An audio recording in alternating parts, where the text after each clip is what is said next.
abolisi dan ada amnesti, apalagi terkait dengan Pak Hasto ini, ya, bagi saya ya memang itu adalah putusan presiden ya. Tetapi setidaknya saya masih agak lega ketika putusannya adalah amnesti, ya.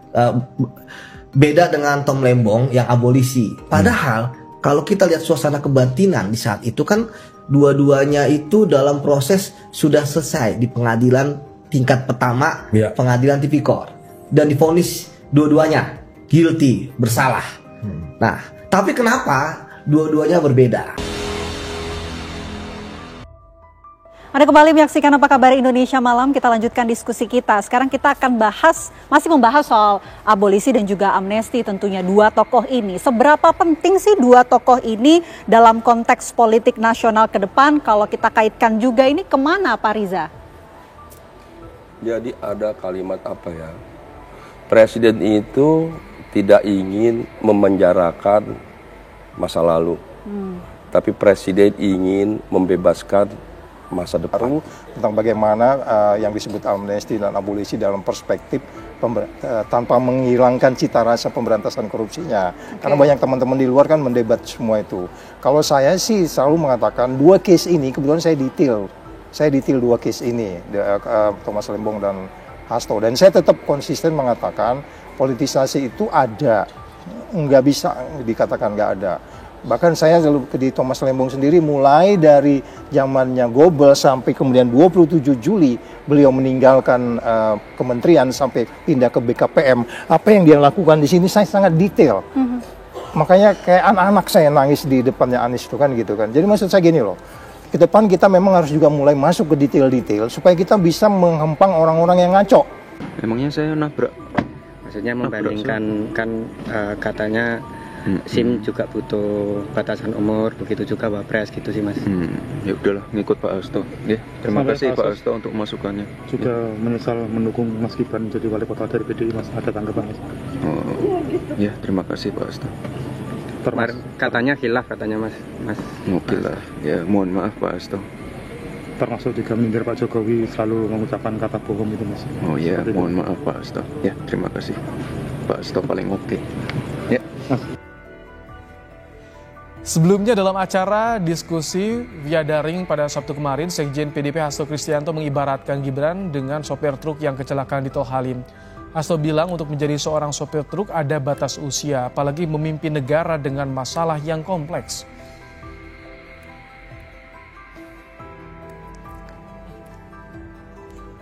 Kami jujur aja kilaf dulu ketika ikut mencalonkan Gibran, karena kami juga di sisi lain memang mengakui terhadap kemajuan yang dilakukan oleh Pak Jokowi. Tapi setelah kami lihat lebih dalam, kemajuan ini ternyata dipicu oleh beban utang yang sangat besar. Utang kita. Ya kayak kemarin, beberapa waktu yang lalu ada kecelakaan. Ya seorang anak usia 17 tahun nyopir truk. Ternyata SIM dia tidak punya, kedewasaan di dalam menghadapi problematika di jalan raya belum terjadi. Hanya gara-gara nyenggol satu mobil, dia lari. Ini sebagai contoh bagaimana ketika orang hanya berorientasi pada hasil, proses usia itu diabaikan, maka ini juga berbahaya.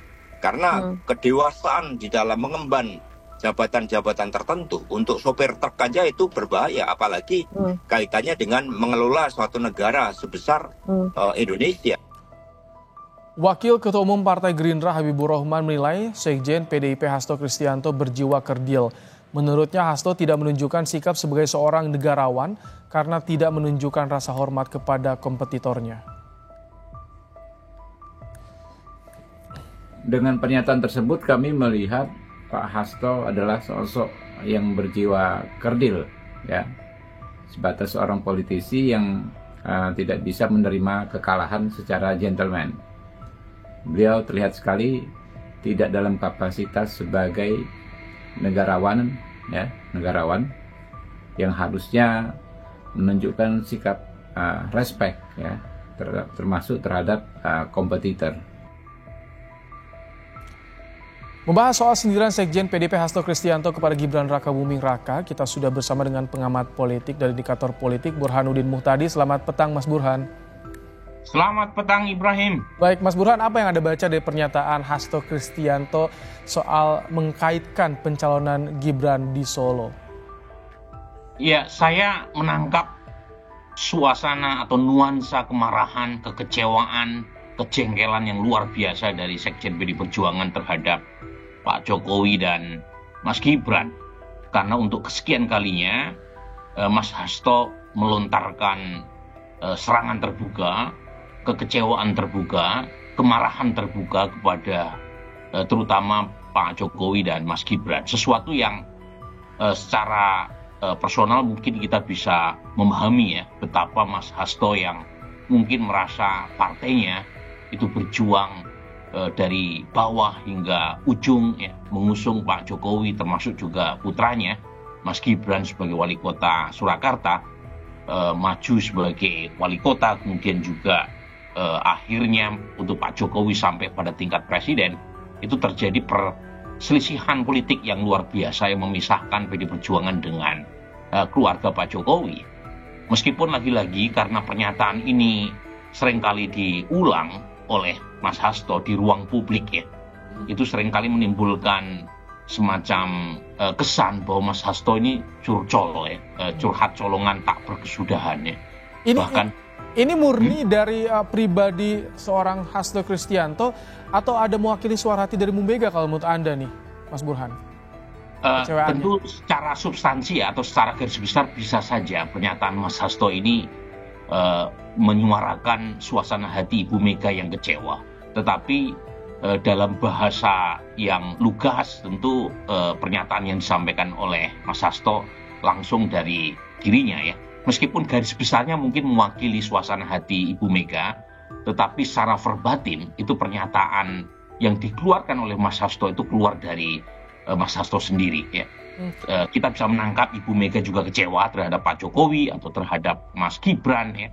Tetapi analogi-analogi misalnya seperti Mas Gibran yang diibaratkan seperti supir truk yang menabrak ya di gerbang Tol Halim ya, kemudian juga khilaf mencalonkan Mas Gibran sebagai wali kota, itu saya kira kreativitas Mas bahwa ketika kemarin ada abolisi dan ada amnesti apalagi terkait dengan Pak Hasto ini ya, bagi saya ya memang itu adalah putusan presiden ya, tetapi setidaknya saya masih agak lega ketika putusannya adalah amnesti ya, beda dengan Tom Lembong yang abolisi. Padahal kalau kita lihat suasana kebatinan di saat itu kan dua-duanya itu dalam proses sudah selesai di pengadilan tingkat pertama, pengadilan tipikor, dan divonis dua-duanya guilty, bersalah. Nah, tapi kenapa dua-duanya berbeda? Nah, saya tentu akan menyoroti tadi sampaikan kalau misalnya Pak Hasto ya, amnesti itu kan kalau kita lihat dari bahasanya kan dari kata amnesia, lupa gitu kan. Jadi itu adalah melupakan terhadap hukumannya, bukan perbuatannya. Kalau perbuatan kan Pak Prabowo saya lihat kenapa memutuskan amnesti karena yakin terkait dengan perbuatannya ya, bahwa ada terkait dengan garis besarnya adalah ada 400 juta ya dari Pak Hasto terkait dengan suap KPU. Jadi menurut saya itu udah clear ya.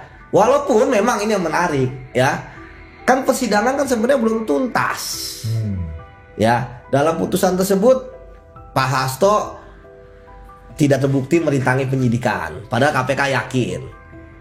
Untuk kasus suap Pak Hasto mengatakan tidak mengakui, tapi KPK yakin. Hakim dari dua pasal itu akhirnya hanya pasal yang memberi suap dan hukumannya 3,5 tahun. Yang merintangi penyidikan enggak, dari tuntutan 7 tahun. Dan yang menarik lagi memang dalam putusan tersebut ketika ada suatu kasus suap ya, itu 3,5 tahun, padahal maksimal hukumannya adalah 5 tahun ya. Vonisnya 3,5 tahun ya buat 3,5 tahun. Itu kan tinggi juga gitu kan. Artinya hakim 3,5 dari 5 ya. Artinya hakim betul-betul yakin bahwa perbuatan itu ada.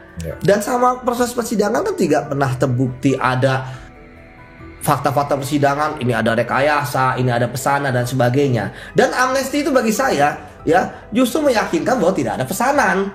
Ya, karena kan judulnya amnesti. Ya, kalau mau lebih baik kayak Tom Lembong. Abolisi.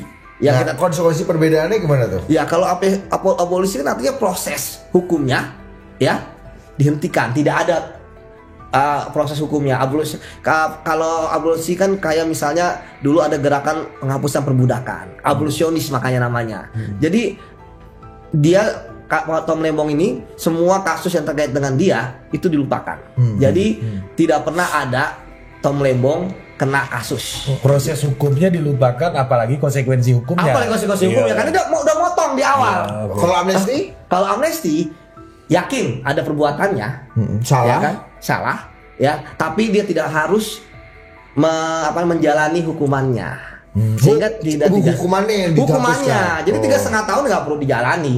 Artinya ya sekarang bagi saya ketika ada amnesti itu secara tidak langsung pengadilan tindak pidana korupsi tingkat pertama itu udah inkrah, mempunyai kekuatan hukum tetap. Lah. Tetapi dia tidak bisa banding karena sudah ada putusan dari presiden. Ini kan yang sangat menarik ya, bahwa banyak mengatakan kepada saya, Bang, ini hukum dan politik bagaimana?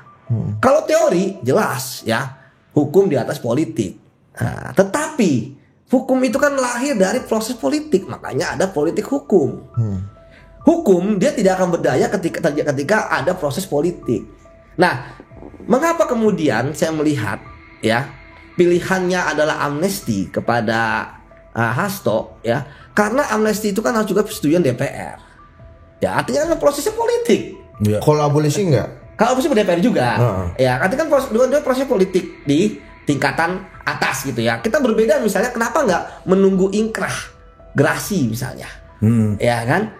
Toh beberapa waktu lalu juga gerasi juga diberikan kepada koruptor gitu ya dengan alasan kemanusiaan ya. Kenapa kemudian dan artinya kan sudah berkekuatan hukum tetap. Nah, kenapa kemudian sekarang adalah amnesti sama abolisi? Padahal kita tahu bahwa dalam proses Pak Tom Lembong bagaimana ada 3 hal yang kita pertanyakan terkait dengan putusan dari hakim ya. Pertama, mens rea atau niat jahatnya dari Pak Tom Lembong. Ya kan tidak terbukti. Yang kedua, ya terkait dengan aliran-aliran dananya kemana saja, gitu ya. Kemudian yang ketiga, ya Pak Tom Lembong, ya itu kan tidak menikmati hasil dari korupsi. Sebenarnya tidak menikmati hasil dari korupsi itu sebenarnya tidak jadi masalah karena menikmati itu bisa berbagai macam cara ya. Misalnya dia dapat jabatan, tapi kan jangankan dapat jabatan, orang Pak Tom Lembong cuma setahun gitu kan. Kemudian dapat popularitas, betul, gitu, popularitas. Nah, dapat sur juga manfaat. Dapat sur juga kan. Nah, sekarang Pak Tom Lembong, ya. betul. Nah, sekarang Pak Tom Lembong itu, Mas, itu mereka kalau misalnya nggak terima uang, nggak jelas aliran dananya terkait kasus korupsinya ya, itu bisa juga ya dilakukan dengan jadi memperkuat mens rea-nya, niat jahatnya. Andaikan ya, saya juga pernah menangani kasus korupsi terkait dengan kerugian keuangan negara tapi tidak menikmati hasil kerugian, tapi ada perbuatan-perbuatan dia yang merupakan niat jahat untuk memperkaya orang lain. Misalnya kalau misalnya Pak Tom Lembong kemarin mengumpulkan 8 atau 9 gitu ya para pengusaha importir itu, wah saya yakin udahlah ini pasti niat jahatnya ada. Kan nggak ada di situ. Nggak ada ngumpulin. Betul. Bahkan menerima aja Bang. Andaikan ada ya di persidangan itu Pak Tom dapat dari perusahaan-perusahaan tersebut kalangan bunga ya kan? Dan kalangan bunga itu tidak pernah dilaporkan kepada KPK, udah yakin kita kan? Ya, tapi ada gini Bang, konflik of interest. artinya 4,5 tahun di Tom itu maknanya apa? 3,5 tahun di Hasto tadi abang bilang maknanya tuh maksimal, tinggi itu, hampir maksimal tuh. Betul. Coba kasih gambar. Kita nggak tahu nih, kita tahunya ini deket aja barang ini kan? Iya, karena 3,5 tahun Hasto itu kan abang bilang tadi tingkat keyakinan hakimnya tinggi nih. Tinggi karena 5 tahun maksimal. Maksimalnya 5 tahun. Kalau Tom, ya saya udah pernah membicarakan juga. Kalau Tom figur spesial dalam perjalanan politik Indonesia yang menuju 100 tahun ini sekarang ke 2045 gitu. Jadi sebagai figur yang ideal menurut mereka, ya itulah yang membuat mereka yang tadinya apolitis merasa harus mendirikan partai. Oke, kata Bang Adian nggak ada hubungannya dengan rekonsiliasi kalau ini. Ya. Kok PDIP nggak ngapa-ngapain? Gini. Rekonsiliasi itu ada sebuah peristiwa yang besar, berat, yang harus direkonsiliasikan. Peristiwanya apa? Oke, nah silakan Bang Hendarsam dijawab. Oke, Bang Adian, saya kasih ke Bang Hendarsam. Makanya udah saya jelaskan. Enggak, maksudnya gini, kalau cari contoh, tolong jangan yang bombastis, jangan yang ekstrim. Oke lah, Bung Hendarsam ini dalam posisi mau memuji Presiden Prabowo, itu urusan lu. Tapi pakai contoh yang kemudian pantas, patut, layak. Oke, saya sampaikan tadi contohnya di DPR itu tidak ada penolakan anggaran.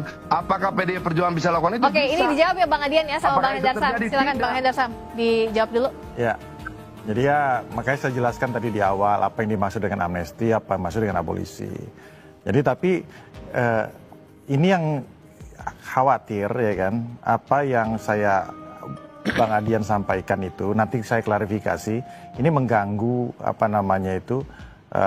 Suasana kebatinan dari masing-masing pihak, kan gitu kan.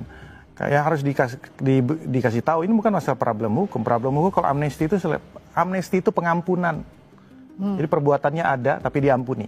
Beda dengan abolisi. Nah itu yang harus tahu. Jadi kalau kita bicara masalah ini bukan masalah hukum artinya.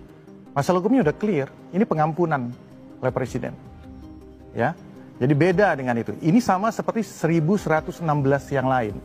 Di mana 1116 yang lain terbukti melakukan pelanggaran, terbukti melakukan suatu tindak pidana, kemudian diampuni oleh presiden. Siapa saja yang di situ? Ada 6 aktivis Papua yang tidak menggunakan senjata. Terbukti? Terbukti. Oke. Ya kan? Ada kemudian yang narapidana yang sakit-sakitan, ya kan? Yang harus berobat di luar sampai ada yang kena HIV. Terbukti? Terbukti. Ada juga yang kemudian yang narapidana yang umurnya sudah di atas 70 tahun.